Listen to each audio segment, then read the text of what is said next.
জমিনের ভিতরে আমাদেরকে পাঠাইয়া আল্লাহ পাক বলে দিলেন, বান্দা বড় সাবধান, বড় সাবধান। এই দুনিয়াটা হলো নৌকার মতন, এমন ভাবে তুমি চলবা, এমন ভাবে চলবা, খবরদার খবরদার, এই দুনিয়া যেন তোমাকে গ্রাস করতে না পারে। খবরদার, দুনিয়ার মহব্বতে পড়িও না, কারণ দুনিয়ার মহব্বতে একবার যে পড়ছে তার এই দুনিয়াও শেষ হয়েছে, কবরও শেষ হয়েছে, আখিরাতও শেষ হয়েছে। কি হয় নাই? জোরে কর। এই দুনিয়ার মহব্বতে যে একবার পড়েছে বলে তার দুনিয়ার ভিতরে সব সে একেবারে শেষ করে দিল। কারণ অতীত জামানায় আমরা দেখতে পাই এ দুনিয়ার মালিক ফিরাউন কম হয় নাই, এ দুনিয়ার বাহাদুরি সাদ্দাত কম করে নাই, এ দুনিয়ার বাহাদুরি নমরুদ কম করে নাই, এ দুনিয়ার বাহাদুরি আবু জাহেল কম করে নাই। কিন্তু তারা দুনিয়ার ভিতর থেকে বলেন সম্মানের সাথে গেছে নাকি বেইজ্জতের সাথে গেছে? আরো জোরে বলেন, সম্মান না বেইজ্জতি? এত টাকা এত ক্ষমতার মালিক হওয়ার পর দুনিয়ার থেকে যেদিন বিদায় নিয়ে গেল গা, সম্মান নিয়ে যেতে পারে নাই। এ নবীর উম্মত, এ পর্দানিশীন মা বোন, এজন্য দুনিয়ার মহব্বতে পড়া যাবে না।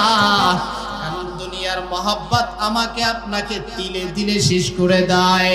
কারণ দুনিয়ার মহব্বত আমাকে আপনাকে জাহান্নামের দিকে ডাকতেছে। কারণ জাহান্নামটা বানানো হয়েছে দুনিয়ার মহব্বত দিয়ে, খায়সাত দিয়ে। আর এই জমিনের ভিতরে মুমিনের হালত কেমন হবে? আল্লাহর নবী বলেন এই জমিনের ভিতরে মুমিনদের জন্য দুনিয়াটা হবে জেলখানা। কারণ আল্লাহর হুকুম মানবে, তাদের উপরে আল্লাহ প্রদত্ত মুসিবত আছে না নাই? আরো জোরে বলেন, আল্লাহ প্রদত্ত মুসিবত আছে না নাই? জমিনের ভিতরে তো কিছুদিন আগে দেখলাম হযরতে উলামায়ে কেরাম হক কথা বলার জন্য এদিকে এই জমিনের ভিতরে জেলে আবদ্ধ হইছে, কি হয় নাই? শুধু তাই না, হক কথা বলার জন্য তাদেরকে রিমান্ডে পর্যন্ত নেওয়া হয়েছে। পিপাসার কারণে পানি পায় না, পিশাব তাদেরকে পিপাসা নিবারণের জন্য পানি হিসেবে পান করতে দেওয়া হয়েছে। হে মুমিন, এই মুসিবত কিয়ামত পর্যন্ত মুমিনের উপরে আসবে কি আসবে না? এ মুসিবত মুমিনের উপর কি কিয়ামত পর্যন্ত আসবে? এটাই মুমিনের মাপকাঠি। আল্লাহ পাক বলেন, বান্দা এই জমিনের ভিতরে তুমি আসতে পারো নাই, এ বান্দা আমি তোমাকে পাঠাইলাম। জমিনের ভিতরে বান্দা তুমি আসো তাও না। আল্লাহ ডাক দিয়ে বলে, বান্দা আমি তোমাকে রাখলাম, জমিন থেকে তুমি আসবা বলে এমনটিও না। বলে, বান্দা আমি তোমাকে ডাক দিয়ে নিয়ে আসবো। তাহলে বোঝা গেল জমিনে আমার এখতিয়ার আসা না, জমিনে আমার থাকাটাও আমার এখতিয়ার না, জমিন থেকে যাওয়াটাও আমার এখতিয়ার না। সব কিছু কার হাতে? একমাত্র আল্লাহর হাতে। আল্লাহ পাক আমাদেরকে জানায় দিলেন, হে গোলাম, অতএব তোমার হাতে কিছুই নাই। বান্দারে, যেদিন আমি তোমাকে দুনিয়ার থেকে ডাক দিয়ে নিয়ে আসবো রে বান্দা, ওই দিন যদি তোমার আশাটা একমাত্র আল্লাহর জন্য হয়ে যায়, তাহলে বান্দা তুমি দুনিয়ার থেকে আসতে দেরি আছে। আল্লাহ পাক আমার তোমার জন্য 10 দুনিয়া সমপরিমাণ জান্নাত দিতে রেডি করবে না। সুবহানাল্লাহ। অপেক্ষা করতেছে আপনারা। এই যে বয়ানে ওঠার আগেই সংবাদ চলে আসছে, জুলাই বিপ্লবের অন্যতম ছাত্রদের যিনি নেতৃত্ব দিয়েছিলেন আমাদের হাদি ভাই, তাই না? হাদি ভাই অসুস্থ ছিলেন, চিকিৎসার জন্য তাকে কোথায় নিয়ে যাওয়া হয়েছিল? সিঙ্গাপুর। এই যে মাত্র আধা ঘন্টা হয়েছে আল্লাহর ডাকে তিনি, আল্লাহর বান্দা, তাকে এই জমিন থেকে বিদায় দিয়ে নিয়েছে। আমরা দোয়া করি আল্লাহ পাক তার অতীতের সমস্ত ভুল ভ্রান্ত গুলোকে মাফ করে আল্লাহ তাকে জান্নাতের আলা মাকামে কবুল করে নেয়। সকলে বলে আমিন। আল্লাহ, এভাবে তো আমিও যাব, আপনিও যাবেন, তাই না? সবারই তো যেতে হবে, কেউ থাকতে পারবো না, কেউ থাকতে পারবো না। হয়তো আজকে হাদির জানাজা আমি পড়তেছি, হয়তো একটু পরেই আমার জানাজা আপনারাই পড়বেন। এই তো দুনিয়ার মানুষ চিন্তা করতেছে, জানাজা পড়ে যায়, হয়তো আমার জানাজা কবে হবে, এটার কি ঠিক আছে, আমি কত গালি জন্য বাঁচবো, ঠিক না? ঠিক না? এরকমের চিন্তা করে মানুষ। আসলে কিছুই না, আমাদের সবচাইতে মূল পুঁজি হলো ঈমান। জোরে বলেন কি? ঈমান। ঈমান নিয়ে যদি কবরে যাইতে পারি, এ তো স্বাভাবিক। দুনিয়ার ভিতরে আল্লাহ পাক দিলেন আখের কামায়ের জন্য কিছু নাজ নেয়ামত, যেটা আখেরাতের সঞ্চয়ের উপকরণ হিসেবে আল্লাহ পাক দান করছেন। এটাকে যারা স্থায়ী মনে করবে তারা বড় ধোঁকার ভিতরে আছে, না নাই? বড় ধোঁকার ভিতরে আছে। আল্লাহ, আখেরাত পাইতে হলে আমার এই দুনিয়া দিয়েই পাওয়া লাগবে। দুনিয়া থেকে যে আমি নিজেকে ফারেক করে যে আমি আখেরাত সঞ্চয় করব, এমনটিও কিন্তু না, এমনটিও না। ওই আখেরাত কামাই করতে হলে আমার এই দুনিয়া জরিয়া করা লাগবে। দুনিয়া জরিয়া করতে গিয়ে যদি এমনটি না হয় যে দুনিয়া আমাকে আবার গ্রাস করে ফেলে, এমনটিও যেন কি না হয়। আল্লামা রুমি রহমাতুল্লাহ আলাইহি সুন্দর একটা উপমা কায়েম করেছেন। উপমাটা কি? নৌকাওয়ালা পানির ভিতর দিয়ে চলাইছে, পানির ভিতর দিয়ে নৌকা চলতেছে। নৌকা যেমন পানি ছাড়া চলে না, অতএব বুঝতে পারলাম এই নৌকা চলার ক্ষেত্রে পানিটা হলো নৌকার জন্য অন্যতম উপকরণ। ঠিক কিনা? জোরে বলেন। এই একটা নৌকাকে যদি আমি আপনি নদীর ভিতরে ভাসায় দেই, মাঝি তার গন্তব্যস্থলে আলহামদুলিল্লাহ বাইতে বাইতে সময় মতন পৌঁছতে পারবে। কিন্তু মাঝি বড় সাবধান, নৌকাটা যদি একটা বার যদি ছিদ্র হয়ে যায়, নৌকাটা যদি ছিদ্র হয়ে যায়, যেই নৌকার জন্য পানি ছিল জীবন, ওই নৌকার জন্য পানি হয়ে গেল কি মরণ। ঠিক কি ঠিক না? জোরে বলেন। এবার নৌকার ভিতরে যারা থাকবে বলে তারাও মৃত্যুবরণ করবে কি করবে না? জোরে বলেন। এ দুনিয়ার মানুষ, আল্লাহ পাক রব্বুল আলামিন এই জমিনের ভিতরে আমাদেরকে পাঠাইয়া আল্লাহ পাক বলে দিলেন, বান্দা বড় সাবধান, বড় সাবধান। এই দুনিয়াটা হলো নৌকার মতন, এমন ভাবে তুমি চলবা, এমন ভাবে চলবা, খবরদার খবরদার, এই দুনিয়া যেন তোমাকে গ্রাস করতে না পারে। খবরদার, দুনিয়ার মহাব্বতে পড়িও না, কারণ দুনিয়ার মহাব্বতে একবার যে পড়ছে তার এই দুনিয়াও শেষ হয়েছে, কবরও শেষ হয়েছে, আখিরাতও শেষ হয়েছে। কি হয় নাই? জোরে কর। এই দুনিয়ার মহাব্বতে যে একবার পড়েছে বলে তার দুনিয়ার ভিতরে সব সে একেবারে শেষ করে দিল। কারণ অতীত জামানায় আমরা দেখতে পাই এ দুনিয়ার মানুষ, এ দুনিয়ার মালিক ফিরাউনও কম হয় নাই, এ দুনিয়ার বাহাদুরি সাদ্দাতও কম করে নাই, এ দুনিয়ার বাহাদুরি নমরুদ কম করে নাই, এ দুনিয়ার বাহাদুরি আবু জাহেলও কম করে নাই। কিন্তু তারা দুনিয়ার ভিতর থেকে বলেন সম্মানের সাথে গেছে নাকি বেইজ্জতের সাথে গেছে? আর জোরে বলেন, সম্মান না বেইজ্জতি? এত টাকা এত ক্ষমতার মালিক হওয়ার পর দুনিয়ার থেকে যেদিন বিদায় নিয়ে গেল গা, সম্মান নিয়ে যেতে পারে নাই। এ নবীর উম্মত, এ পর্দানিশীন মা বোন, এজন্য দুনিয়ার মহব্বতে পড়া যাবে না। কারণ দুনিয়ার মহব্বত আমাকে আপনাকে তিলে তিলে শেষ করে দেয়। কারণ দুনিয়ার মহব্বত আমাকে আপনাকে জাহান্নামের দিকে ডাকতেছে। কারণ জাহান্নামটা বানানো হয়েছে দুনিয়ার মহব্বত দিয়ে, খায়সাত দিয়ে। আর এই জমিনের ভিতরে মুমিনের হালত কেমন হবে? আল্লাহর নবী বলেন এ জমিনের ভিতরে মুমিনদের জন্য দুনিয়াটা হবে জেলখানা, কারণ আল্লাহর হুকুম মানবে তাদের উপরে আল্লাহ প্রদত্ত মুসিবত আছে না নাই?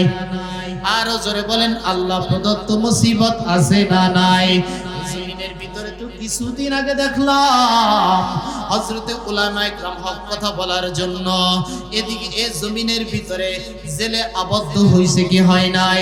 শুধু তাই না, শুধু তাই না, হক কথা বলার জন্য তাদেরকে রিমান্ডে পর্যন্ত নেওয়া হয়েছে। পিপাসার কারণে পানি পায় না, পিশাব তাদেরকে পিপাসা নিবারণের জন্য পানি হিসেবে পান করতে দেওয়া হয়েছে। হে মুমিন, এই মুসিবত কিয়ামত পর্যন্ত মুমিনের উপরে আসবে কি আসবে না? এই মুসিবত মুমিনের উপর কি কিয়ামত পর্যন্ত আসবে? এটাই মুমিনের মাপকাঠি। আমরা তো অনেক সময় আমাদের খাহেসাতের প্রবণতার কারণে বুঝি, এটা বুঝি যে না এই খাইলাই ফুর্তি করি, হ্যাঁ দুনিয়াটা মস্ত বড়, ঠিক কি ঠিক না বলেন? এইটা মনে করি আর সবার সাথে তাল মিলাই চলে। এরকমের কিছু মানুষ আছে না? আছে না নাই? জোরে বলেন। এরা হলো সুবিধাভোগী। এদেরকে কি বলা হয়? আল্লাহর নবী বলেন এরা হলো মুদাহিন। আরবিতে কি বলে? মুদাহিন। মানে এরা যে পাত্রে যাবে ওই পাত্রেই ভালো, এরকমের কিছু মানুষ আছে না নাই? সমাজে এরকমের কিছু মানুষ আছে না নাই? এদের কারণেই উলামায়ে কেরাম সবচাইতে বেইজ্জতি বেশি হয়। এদের কারণে, এদের কারণেই আজকের এই বাংলার জমিন তো বড় এক উর্বর জমিন। আপনি বহির্বিশ্বে কোন রাষ্ট্রে এরকমের পাইবেন না যেখানে রাত 10টা 11টা 12টা 1টা 2টা 3টা পর্যন্ত, এমনকি সারা রাত্র পর্যন্ত মুসলমানেরা উলামা হযরতের কথা এভাবে কান লাগায় লাগায়া শুনতেছে। আপনারা যেভাবে শুনেন, বহির্বিশ্বে কোন রাষ্ট্রে এরকমের পাইবেন? এটা এক এত সুন্দর এক আবাদি এক জমিন। আল্লাহ আমাদের সকলকে উলামা হযরতদের সোহবত নিয়ে চলার তৌফিক দান করেন। সকলে বলে আমিন।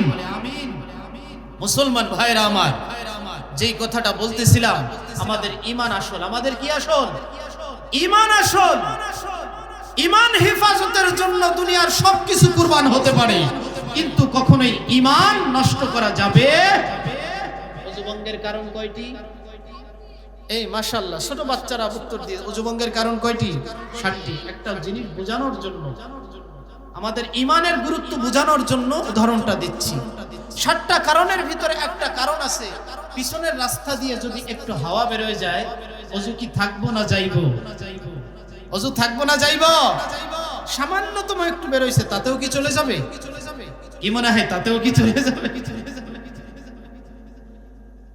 তাহলে অজু ভাঙ্গার কারণের ক্ষেত্রে 7টা অজুতে আসা শর্ত না, বরং একটু পাওয়া গেলেই কি অজু ভেঙে যাবে।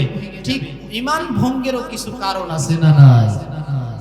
ঈমানের যেমন বেসিক্যালি কিছু দিক আছে, ঈমান ভঙ্গের কারণেরও কিছু দিক আছে। মুসলমান ভাইরা আমার, ঈমান ভঙ্গের কারণও কিছু দিক আছে। তার ভিতরে একটা দিক হলো, আজকে যদি আমি এখানে আপনাদেরকে প্রশ্ন করি, সমস্ত ক্ষমতার উৎস জনগণ নাকি আল্লাহ? জোরে বলেন জনগণ না আল্লাহ? এই আল্লাহর সাক্ষী দেওয়ার ক্ষেত্রে যদি কোনো মানুষ এখানে আল্লাহ দিয়ে গেল, আবার রাস্তায় গিয়ে যদি কোনো জনগণ বলে যে না সমস্ত ক্ষমতার উৎস হলো জনগণ, তাহলে তার ঈমান ভেঙে চুরমার হয়ে সে বেঈমানের খাতায় তার নামটা চলে যাবে। এবার বুঝে থাকলে বলেন যে আমাদের বাংলাদেশে গণতন্ত্র নামী কুফরি তন্ত্র আছে না নাই? জোরে বলেন আছে না নাই? গণতন্ত্র মূলত বানানোই হয়েছে আল্লাহ তন্ত্রকে এই জমিন থেকে রদ করার জন্য। গণতন্ত্র যত প্রতিষ্ঠিত করবেন, তত কোরআনের আইনকে আপনি এই জমিন থেকে আপনি দূর করতে বাধ্য হবেন। জোরে বলেন নাউজুবিল্লাহ।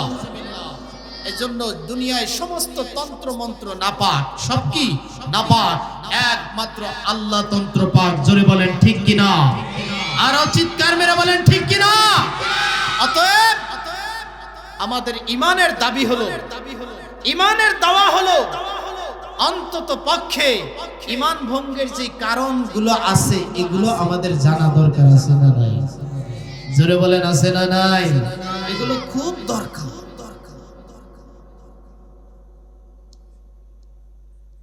তার ভিতরে একটা হাদিস আপনাদের সম্মুখে আমি পড়েছি। নবীজি বলেন, ক্বালান নবী সাল্লাল্লাহু আলাইহি ওয়াসাল্লাম, ইযা আযযামাত উম্মাতিদ দুনিয়া নুজিআত মিনহা হাইবাতুল ইসলাম। আল্লাহর নবী বলেন, আমার উম্মত যখন দুনিয়াকে বড় মনে করবে, দুনিয়াকে বড় মনে করার অর্থ কি ভালো করে বুঝবেন। আমি একটু চোখে আঙ্গুল দিয়ে দেখাই দিয়ে যাই, ছোট্ট একটা উদাহরণ দিব। দুনিয়া বড় মনে করার অর্থটা কি হতে পারে? এখানে অনেক যুবক ভাইরা আছেন, পর্দানিশীন অনেক মা বোনেরা আছেন, বৃদ্ধ বাবারা আছেন। আমাদের সমাজের ভিতরে বিবাহ হয় কি হয় না? বলেন, বিবাহ এটা কি মানুষের হুকুম নাকি আল্লাহর হুকুম? আরো জোরে বলেন, মানুষের হুকুম নাকি আল্লাহর হুকুম? আল্লাহর হুকুম যদি বিবাহ হয়, বলেন এই বিবাহের ভিতরে নবীর তরিকা আছে না নাই? আরো জোরে বলেন, আছে না নাই? নবীজি বলেন, বিবাহটা যেহেতু আল্লাহর হুকুম, অতএব এখানে নবীর তরিকাও আছে। আল্লাহর হুকুমটা যখন আমি নবীর তরিকার উপরে পালন করব, তখন এই বিবাহটাও আল্লাহর কাছে ইবাদত হবে কি হবে না? এবার বুঝে থাকলে, বিবাহের যদি আল্লাহর হুকুম হয়, আপনাদেরকে আমি প্রশ্ন করি, বলেন বিবাহের ভিতরে গায়ে হলুদ কার হুকুম? গায়ে হলুদ কার হুকুম? গায়ে হলুদ এটা মানব রচিত, ঠিক কি ঠিক না? জোরে বলেন। গায়ে হলুদ করলে কত পাহাড় পরিমাণ নেকি পাওয়া যায়? জোরে বলেন।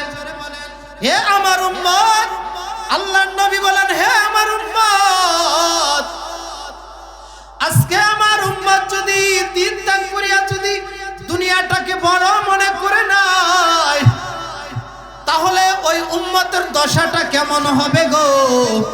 নবী বলেন, ইযা আযযামাত উম্মাতিদ দুনিয়া নুজিআত মিনহা হাইবাতুল ইসলাম। উলামা ইকরাম বয়ান করতেছে, যখন বিবাহটা তোমার সামনে আসলো, তুমি কি এখন আল্লাহকে প্রাধান্য দিবা নাকি দুনিয়াকে প্রাধান্য দিবা? আমি যদি আল্লাহকে প্রাধান্য দেই, তাহলে আমার গায়ে হলুদ আর করা চলে না। আর যদি আমি আল্লাহকে প্রাধান্য দেই, যদি আমি দুনিয়াকে প্রাধান্য দেই, তাহলে আমার গায়ে হলুদ করা লাগে। ঠিক কি ঠিক না বলেন? আর গায়ে হলুদ করলে কে নারাজ হয়? জোরে বলেন। এ ভালো করে বুঝো, ভালো করে বুঝো। বলে ঘরের পাশে একটা তাল গাছ লাগাইলো, তাল গাছ লাগাইয়া তাল গাছটা এরকমের বাঁকা হয়ে উঠছে। চিন্তা করছে, এই তাল গাছটা আমি আগামী দিন সোজা করে দেব। এই রকমের আগামী দিন করতে করতে আর সোজা করে নাই। এরকমের 10 বছর 15 বছর হয়ে যাওয়ার পর এবার মনে করেন তাল গাছটা ঘরের উপরে এরকমের চাপ দিয়েছে। এবার বুঝে থাকলে বলেন, এই তাল গাছটা যদি 100 মানুষ যদি টান দেয়, বলেন ওই তাল গাছটা সোজা করা যাবে নি? যাবে? যাবে না, যাবে না। হে যুবক ভাই, ভালো করে বুঝে নাও, আজকে আমাদের বিবাহের ফাউন্ডেশনটা যদি আমাদের নাপাক দিয়ে হয়, নাপাক দিয়ে হয়, বলো গো, এই বিবাহের ফাউন্ডেশন থেকে যে সন্তান জন্ম নিবে, বলো ওই সন্তানগুলো নামাজি হবে নাকি বেনামাজি হবে? বুঝে বলতেছেন? নামাজি না বেনামাজি হবে? দিনদারি হবে নাকি বেদিনদারি হয়ে যাবে? এই রকমেরই তো প্রতিটা সমাজের প্রতিটা পরতে পরতে আমরা আখিরাতকে পিছনে রাখলাম আর দুনিয়াকে সামনে রাখলাম। এই সমাজের ভিতরে এত কুসংস্কৃতি, এত কুসংস্কৃতি। আজকে আলেমরা এত বুঝানোর পর সেই বুঝানোটা তারা মানতে চায় না। আছে না নাই? জোরে বলেন, আছে না নাই? তাদেরকে আরো কত গালমন্দ করা হয়। কোথায় যাইবা তুমি? এইটা করে তুমি কোথায় যাইবা? কোথায় যাইবা? কারণ দুনিয়ার থেকে তুমি ভাগতে পারবা না। পারবনি? দুনিয়া ভাগার জায়গা না, ভাগার জায়গা না। কই তুমি ভাগবা? কারণ দুনিয়াটা পুরোটাই একটা সিকিউরিটি দেওয়া আছে না নাই? হ্যাঁ মুমিন, দুনিয়াটা একটা সিকিউরিটি। দুনিয়ার থেকে ভাগিয়া কখনোই কোথাও যাওয়া যাবে না। আল্লাহ ডাক দিয়ে বলেন, বান্দা তুমি যে জায়গায় যাও ওখানেই আল্লাহর ধরা আছে না নাই? আরো জোরে বলেন, আল্লাহর ধরা আছে না নাই? এ দুনিয়া ছাড়িয়া কোথায় যাইবা ভাগিয়া? এ দুনিয়া ছাড়িয়া কোথায় যাইবা ভাগিয়া? মরণ তোমায় লইবে ঘিরি যতই করো বাহানা। মরণ তোমায় লইবে ঘিরি যতই করো বাহানা। চিন্তা করে দেখো না কবরে কি যাইবা না? ওই কবরে আল্লাহ ছাড়া বন্ধু কেহ থাকবে না। চিন্তা করে দেখো না কবরে কি যাইবা না। আজান কানে শুনিয়া কেমনে থাকো ঘুমাইয়া? আজান কানে শুনিয়া কেমনে থাকো ঘুমাইয়া? কবরের আযাবের কথা একটু মনে পড়ে না? কবরের আযাবের কথা একটু মনে পড়ে না? চিন্তা করে দেখো না কবরে কি যাইবা না। এরকমের মুসলমান আছে না নাই? আজান কানে চলে আসছে গো, আর যুবক যুবক এরকমের ল্যাব এরকমের কম্বলটা নিয়ে আরামের সাথে ঘুমায় আছে না নাই? এ যুবক তুমি কয়দিন আর এই দুনিয়ায় বাঁচবা? বলো কয়দিন বাঁচবা? তোমার মতন যুবক তো উসমান হাদিও ছিল। বলে আজকে সেই উসমান হাদি দুনিয়ার থেকে বিদায় নিয়ে গেল। তোমার মতন যুবক এরকমের কত এমন কোন দিন নয় যে রোড অ্যাক্সিডেন্ট করে না মারা যায়। তোমার মতন কত যুবক বিবাহের পিড়িতে পীড়ায় বসছে, এখনো বিবাহ করতে পারে নাই, বিবাহের জন্য প্রস্তুতি নিয়েছে, ওই জায়গায় বুকে ব্যথা হইয়া স্ট্রোক করে মারা গেছে, আছে না নাই? এ ভাই, হে ভাই, ভালো করে বুঝে নাও, ভালো করে বুঝে নাও। এজন্য আমাদের ঈমান হলো আসল, ঈমান হলো আসল। ঈমান যদি আমাদের ঠিক থাকে তাহলে আমাদের সবকিছু ঠিক থাকবে। আর ঈমানের হিফাজত যদি না থাকে আস্তে আস্তে সবকিছু আমাদের হারায় যাবে। এরকমের সাদ ইবনে আবি ওয়াক্কাস রাদিয়াল্লাহু আনহু ডাক দিয়ে বলে, আমি যখন 7ম নম্বরে আমি ইসলাম গ্রহণ করলাম, আমার উপরে মুসিবত একের পর এক আসা শুরু হলো, একের পর আসা শুরু হলো। এমনকি নিজের মা ও তার উপরে বিভিন্ন মুসিবত দেওয়া শুরু করলো। মার সাথে এত গভীর সম্পর্ক সন্তানের। মা চিন্তা করছে হয়তো যদি আমি একটু মন কালা করি, আমি যদি একটু সন্তানের থেকে দূরে থাকি, হয়তো সন্তান ইসলাম থেকে দূরে থাকবে, মুহাম্মাদের ধর্ম ত্যাগ করিয়া আবার আমার আপন হয়ে যাবে। মা এই চিন্তা করিয়া অনশন পালন করা শুরু করছে। খাবার দাবার ছেড়ে দিছে। কি ছেড়ে দিছে? খাবার দাবার ছেড়ে দিছে। মা চিন্তা করছে আমার ছেলে আবার কি করবে? ফিরে আসবে। সাদ ইবনে আবি ওয়াক্কাস কি করবে? ফিরে আসবে। কিন্তু কেমন ইমানদার! একদিন পার হয়ে গেছে, মা বলতেছে, বাবা তুমি যদি মুহাম্মাদের ধর্ম ত্যাগ না করো তাহলে কিন্তু তোমাকে সন্তান হিসেবে মানুষগুলো তোমাকে খুব ক্রিটিসাইজ করবে, তোমাকে গালমন্দ করবে, তোমার মাকেও মন্দ বলবে। সময় আছে, তুমি মুহাম্মাদের কালিমা ত্যাগ করে দাও, তুমি আবার সেই পূর্বের ধর্মে ফিরে আসো। জোরে বলেন নাউজুবিল্লাহ। একদিন চলে গেছে, দেখে কাম হয় না। সন্তান কি করে না? মুহাম্মাদের কালিমা থেকে ফিরে আসে না।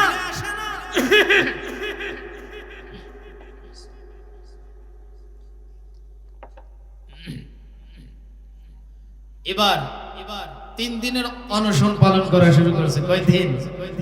অনশন বলেন না, না খেয়ে থাকাটা কি বলেন? অনশন না? আমাদের বাংলার জমিনে অনশন কিছু পালন আছে না নাই? পালন করে অনশন, আবার মাঝে মধ্যে গোপনে গিয়ে কেক খায়, আছে না নাই? ঠিক এই সাহাবীর মা অনশন পালন করতেছে যে আমি যদি না খেয়ে থাকি হয়তো সন্তানের মায়া হবে, সে মুহাম্মাদের ধর্ম কালিমা ত্যাগ করতে বাধ্য হবে। নাউজুবিল্লাহ। সন্তান ডাক দিয়ে বলে, মা তুমি যা মনে করছো আসলে বিষয়টি এমন না। এই মা, তুমি যদি মনে করো আমি মুহাম্মাদের কালিমা ত্যাগ করে আমি চলে আসব, এটা সম্ভব না, এটা সম্ভব না। মা গো মা, আল্লাহ যদি তোমাকে 100 বার জান দেয়, আবার 100 বার যদি জমিন থেকে বিদায় নিয়ে যায়, এই মা তোমাকে যদি 100 বার জীবন আল্লাহ তাআলা দান করেন, আবার যদি 100 বার মৃত্যু দান করেন, তারপর আমি সন্তান হিসেবে তোমাকে সাক্ষ্য রেখে বলে যাই, এই মা আমি কখনোই মুহাম্মাদের কালিমা ত্যাগ করব না। এই ছিল তাদের ঈমানের মজবুতি। ঈমানের মজবুতি এমন ভাবে ছিল, এভাবে শুধু সাদ ইবনে আবি ওয়াক্কাস বলে না, আমরা যদি দেখি আব্দুর রহমান ইবনে আউফ মক্কার ভিতরে একজন সম্ভ্রান্ত ফ্যামিলির সন্তান। আব্দুর রহমান ইবনে আউফ এমন একটা সম্ভ্রান্ত ফ্যামিলির সন্তান, টাকার অভাব নাই, পয়সার অভাব নাই, ক্ষমতার অভাব নাই। আল্লাহর নবী গো যেদিন হিজরতের অনুমতি পেয়ে গেলেন, আল্লাহর নবী হিজরতের অনুমতি দিয়ে দিলেন সাহাবায়ে কিরামকে। সাহাবায়ে কিরাম হিজরত করা শুরু করলেন। আমার নবীও মক্কা থেকে ত্যাগ করে মদিনার দিকে হিজরত করা শুরু করলেন। তার ভিতরে এরকমের আব্দুর রহমান ইবনে আউফ নামীয় সাহাবী আছে। আল্লাহর নবী যখন মদিনায় পৌঁছায় গেলেন, হঠাৎ করে দেখে আব্দুর রহমান ইবনে আউফ সেও হিজরত করে মদিনায় চলে আসছে। আল্লাহর নবী দেখে অবাক কাণ্ড হয়ে গেছে। এই আব্দুর রহমান ইবনে আউফ রে, তুমিও এত সম্পদ ত্যাগ করিয়া তুমিও চলে আসছ। আব্দুর রহমান ইবনে আউফ তোমার সম্পদের মায়া তোমাকে ধরে রাখতে পারে নাই। আল্লাহর নবী কি ডাক দিয়ে বললেন, ও পয়গম্বর, আল্লাহু আকবার বলেন। হে পয়গম্বর, আমার দুনিয়ার কোন প্রভাব প্রতিপত্তি আমাকে ধরে রাখতে পারে নাই। পয়গম্বর, আমি আপনার মহব্বতে, আপনার কালিমার মহব্বতে আমি আমার বাপ দাদার সমস্ত সম্পদগুলো ত্যাগ করিয়া ঈমান হেফাজতের জন্য আজকে আমি আপনার সামনে লব্বাইক দিয়ে হাজিরা দিয়েছি। জোরে কোন সুবহানাল্লাহ। আল্লাহ নবী বড় খুশি হয়ে গেছে। ঈমানের হেফাজত, দুনিয়ার সব ত্যাগ করছে, কিন্তু আব্দুর রহমান ইবনে আউফ ঈমান কি করে নাই? ত্যাগ করে নাই। আল্লাহ নবী উপস্থিত সাহাবীদেরকে বললেন, এই কে আছো? আব্দুর রহমান ইবনে আউফকে লজিন নিবে। লজিন বোঝেননি আপনারা? লজিন মেহমানদারি কে করাইবে? কে আছো এমন আনসার সাহাবী যে আমার মুহাজির সাহাবী আব্দুর রহমান ইবনে আউফকে নিবে?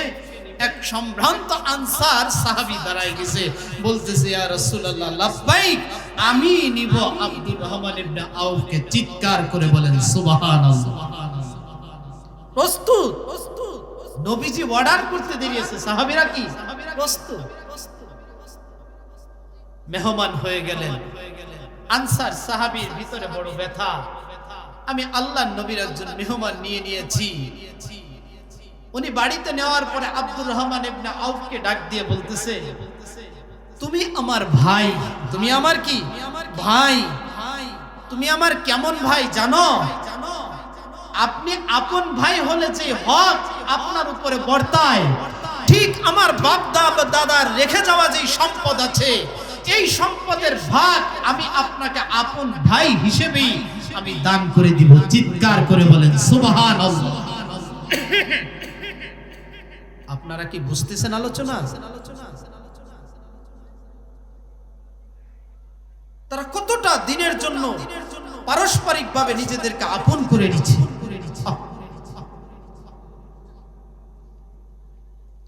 প্রত্যুত্তরে কি বললেন? আব্দুর রহমান ইবনে আউফ ডাক দিয়ে বললেন, এ ভাই, না গো না, তোমার সম্পদের আমার দরকার নাই। এই সম্পদের যদি আমার সামান্যতম লোভ থাকতো গো, তাহলে আমি তো মক্কা ত্যাগ করে আজকে আমি মদিনায় আসতাম না। আমার তোমার এই সম্পদের উপরে কোনো রকমের কিঞ্চিত পরিমাণ কোনো লোভ নাই। তবে ভাই গো ভাই, আমি অপরিচিত, আমি কোনো কিছুই মক্কার ভিতরে চিনি না, তুমি আমাকে একটু বাজারটা দেখায় দাও।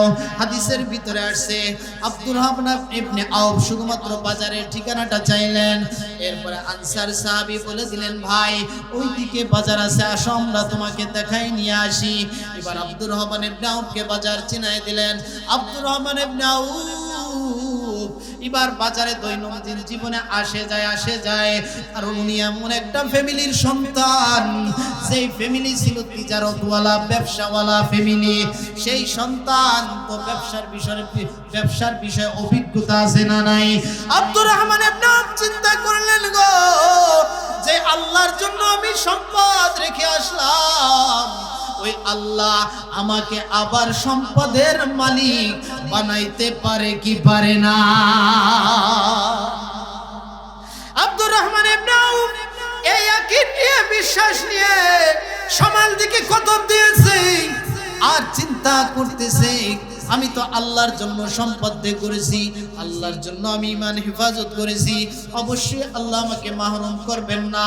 এরপরে আল্লাহর নবীর এই সাহাবী আব্দুর রহমান ইবনে আউফ এভাবে বাজারে যায় আসে, এরপরে ব্যবসা শুরু করলেন, পনির ও খেজুরের ব্যবসা শুরু করলেন। ব্যবসা শুরু করতে করতে একদিন না দুই দিন না এরকমের মাসকে মাস ব্যবসা যায়। আব্দুর রহমান ইবনে আউফের ব্যবসার ভিতরে আল্লাহ পাক দিন দিন বরকত বাড়ায় দেয়। আব্দুর রহমান ইবনে আউফ চিন্তা করছে গো, আমার ব্যবসার থেকে যে লভ্যাংশটা আসবে গো, আমি দিনের জন্য ব্যয় করব। কিসের জন্য? জোরে বলেন, কিসের জন্য ব্যয় করবে? আমি দিনের জন্য ব্যয় করব। আব্দুর রহমান ইবনে আউফের ব্যবসার ভিতরে দিন বরকত হওয়ার কারণ সবচাইতে এইটা। মুহাদ্দিসিন ইকরাম বলেন, এই যে যখন এই নিয়তটা করছে আব্দুর রহমান ইবনে আউফ, মুহাদ্দিসিন ইকরাম বলেন তার দিন ব্যবসার ভিতরে আল্লাহ পাক বরকত দেওয়া শুরু করছে। এ ভাই, অনেক ব্যবসায়ীরা এখানে আছে না নাই? যারা ব্যবসা করো গো, একটু হিম্মত করে নাও, এখান থেকে যে অংশটা আসবে এর একটা অংশ আজকের থেকে আমি আল্লাহর জন্য আল্লাহর রাহে ব্যয় করব। নিয়ত করতে পারি কি পারি না? নিয়ত করা যায় না? আল্লাহর জন্য ব্যয় করলে ব্যবসার ভিতরে হঠাৎ করে একদিন আব্দুর রহমান ইবনে আউফের সঙ্গে নবীর সাক্ষাৎ হয়ে গেছে। কয়েক মাস পরে জিজ্ঞাসা, কি আব্দুর রহমান কেমন আছো? বলতেছে হুজুর আলহামদুলিল্লাহ, আল্লাহ খুব ভালোই রাখছে। তো কি খবর, বিয়ে শাদীর কি খবর? বলতেছে হুজুর বিয়ে তো সারি ফেলাইছি গা। সুবহানাল্লাহ বলেন, কি সারি ফেলাইছি? বিয়ে সারি ফেলাইছি গা। আমার আপনার মতো দিমাগদারি হইলে রাগ করতাম কি করতাম না? জোরে বলেন, রাগ করতাম কি করতাম না? কি আমারে সারা বিয়েটা সারি ফেলাইলি, ঠিক কিনা? জোরে বলেন। আল্লাহর নবী দোয়া করে দিয়ে বললেন, এই আব্দুর রহমান, বিবাহ তো করছো, ওলিমা কি করছনি? কি করছনি? ওলিমা কি করেছো? এই আমরা তো বিবাহ হইলে জিজ্ঞাসা করি কি দোস্ত, গায়ে হলুদ হইছে নি? ঠিক কিনা বলেন? কি বলে? গায়ে হলুদ হইছে নি? এরপরে হলুদ সন্ধ্যা বলে কি বলে না? কত প্রোগ্রাম। এরপরে বউ আনার পরে এরপরে আবার বাড়িতে আবার আলাদাভাবে বউবাদ করে কি করে না? আপনাদের এদিকে নাও করতে পারে, আমাদের বিক্রমপুরে আমি যে যা খেদমত করি ওদিকে বউবাদ আছে, কিন্তু বউডারে সুন্দর করে সাজাইয়া এরপরে মানুষদেরকে অফার দেয়, কয় নাও বউ দেখো আর খাও, আর এই যে টেবিল পাচ্ছি কিছু টাকা পয়সা দিয়ে যাও। আছে না নাই? জোরে বলেন, আছে না নাই? আল্লাহর নবীর কি আমল ছিল আপনারা এবার বলবেন, প্রশ্নের উত্তর দিবেন। বলেন, আল্লাহর নবী কি এভাবে গায়ে হলুদের প্রোগ্রাম করছে? আল্লাহর নবী কি এরকমের কোন বৌভাতের প্রোগ্রাম করছে? আল্লাহর নবী হযরত আব্দুর রহমান ইবনে আউফকে বললেন, তুমি কি ওলিমা করছো কিনা? কারণ ওলিমাটা হয় ছেলের পক্ষ থেকে। ওলিমাটা কেমন হতে হবে? আমার হিসাবকে আমি দেখেছি, হ্যাঁ, যে নিজের সন্তানের ওলিমা করাইছে, প্রায় 1000 লোকের মতন আয়োজন করেছে। একটা লোকের থেকেও একটা টাকা একটা পয়সা পর্যন্ত কি করেন নাই, হাদিয়ার নামে কোনো লেনদেন হয়। এটা ছিল আল্লাহর নবীর কি সুন্নাহ। কিন্তু আজকে তো আমরা বিবাহ নামী ইবাদতটাকে নর্টিফাই করে দুনিয়ার স্বার্থ হাসিলের পিছনে নিজেদেরকে ব্যয় করা শুরু করছি। ঠিক কিনা যারা বলেন? এজন্য নবী বলেন, ইজা আযমাত উম্মাতিদ দুনিয়া নুজিআত মিনহা হাইবাতুল ইসলাম। পয়গম্বর বলেন, আমার উম্মত যখন আখিরাতের মোকাবেলায় দুনিয়াকে বড় মনে করবে, তখন তার দিলের ভিতর থেকে ইসলামের শান শওকত উঠাই নেওয়া হবে। তখন তার ভিতরে আর দিনের কোনো আজমত থাকবে না। তখন তার কাছে আলেমদেরকে ভালো লাগবে না। তখন তার কাছে মসজিদ ভালো লাগবে না। তখন তার কাছে মাদ্রাসা ভালো লাগবে না। তখন তার কাছে মাহফিল ভালো লাগবে না গো। তখন তার কাছে মাহফিলটাকে মনে হবে শব্দ দূষণ, বেশি সুশীলগিরি দেখায়। এরকমের কিছু সুশীলগিরি এ সমাজে আছে না নাই? হ্যাঁ জোরে বলেন, আছে না নাই? গান বাজনা করিয়া অসুস্থ মানুষকে আরো অসুস্থ বানায়, এরকমের প্রোগ্রামের জমিনের ভিতরে আছে না নাই? এমন ভাবে বিবাহটা সম্পাদন করাইবে গো, বিবাহের কারণে আশপাশের মানুষগুলো ঘুমাইতে পারে না। বিবাহের কারণে মনে করেন অসুস্থ মানুষগুলো দিন দিন অসুস্থ হয়ে যায়। হে মুমিন, আমি এটাই বুঝাইতে যাচ্ছিলাম, বিবাহটা যদি আল্লাহর হুকুম হয়ে যায়, বিবাহটা যদি আল্লাহর হুকুম হয়ে যায়, বিবাহটা যদি নবীর তরিকা হয়ে যায়, তাহলে আমাদের বিবাহে গায়ে হলুদ থাকতে পারবে না। আমাদের বিবাহের ভিতরে এরকমের আপনার বউ ভাতের নামে কোনো আনকালচার কোনো অনুষ্ঠান থাকতে পারবে না। হুজুর এত উচিত কথা কই ফেললেন, তো এখন না কইয়ে যাবো কই? কারণ যুবকরা তো বেশি দেখা যাইতেছে। যুবকরা যদি এ সমাজে তৈরি হয়ে যায়, বলেন সমাজ শুদ্ধ হবে কি হবে না? জোরে বলেন, সমাজ শুদ্ধ হবে কি হবে না? এজন্যই ঢালকানগরের পীর সাহেব একটা কথা প্রায় বয়ানের ভিতরে বলেন যে ভাই, এমন এক জামানা চলতেছে, প্রত্যেকটা মানুষের এখন উচিত উলামাদের পরামর্শ নিয়ে জিন্দেগি গঠন করা। যার জিন্দেগিতে উলামাদের পরামর্শ আছে, আর জিন্দেগি আলহামদুলিল্লাহ ঈমান আমল হেফাজতে আছে। উলামাদের পরামর্শ নাই, আর জিন্দেগি শয়তান এমন ভাবে গ্রাস করে নিয়ে যাবে ও নিজেও টের পাবে না। আছে না নাই? জোরে বলেন, আছে না নাই? এরপরে নিজে নিজে চিন্তা করে, হ আমি তো ভালোই আছি। আমি কি আছি? আমি তো ভালোই আছি। ও যে ভালো আছে আল্লাহও কয়ে দেয়, হ ও নিজের নিজে ভালোই কয়। নিজের কি করে? ও নিজের নিজে কি কয়? ভালোই কয়। এ ব্যাপারে আল্লাহ তাআলা কুরআনুল কারীমে আয়াত ইরশাদ করেন, ওমাইয়াশু আন যিকরির রহমান নুকাইয়িদ লাহু শাইতানান ফাহুয়া লাহু করিন। আল্লাহ তাআলা বলেন, যখন আমার বান্দা সহি আলোচনা থেকে মুখ ফিরায় নিবে, সঠিক নসিহত থেকে মুখ ফিরায় নিবে, কোরআনের নসিহত থেকে মুখ ফিরায় নাই, তখন ওই বান্দার জন্য শয়তান তার জন্য একেবারে আপন দোস্ত হয়ে যায়। এরপরে সে নিজে নিজে বলে, হে আমি তো বড় নেককার, আমি নিজে বড় ভালো, হে আলেমরা কি বোঝে, আছে না নাই? এরপরে নিজে নিজেকে বড় মনে করে, নিজে নিজেকে ভালো মনে করে, আল্লাহ ওয়ালাদের সোহবত কোনো কিছুই মনে করে না। বর্তমানে এরকমের ঈমান আমল চোরের অভাব আছে না নাই? এ জমিনের ভিতরে আছে না নাই? বলে অভাব নাই। ঈমান আমলের চোরের প্রবণতা আগের চেয়ে কমছে না বাড়ছে? আমার আপনার যেমন টুপিওয়ালা বাড়ছে, ঠিক ঈমান আমল চোরের প্রবণতাও কি অনেক গুণে বেড়ে গেছে। আল্লাহ আমাদের সকলকে এই বয়ানের উপরে আমি সহ আপনারা যারা আলোচনা শুনেছেন সকলকে আমল করার তৌফিক দান করেন। ওয়া আখিরু দাওয়ানা আলহামদুলিল্লাহি রাব্বিল আলামিন। আসসালামু আলাইকুম ওয়া রাহমাতুল্লাহি ওয়া বারাকাতুহু। মাশাআল্লাহ।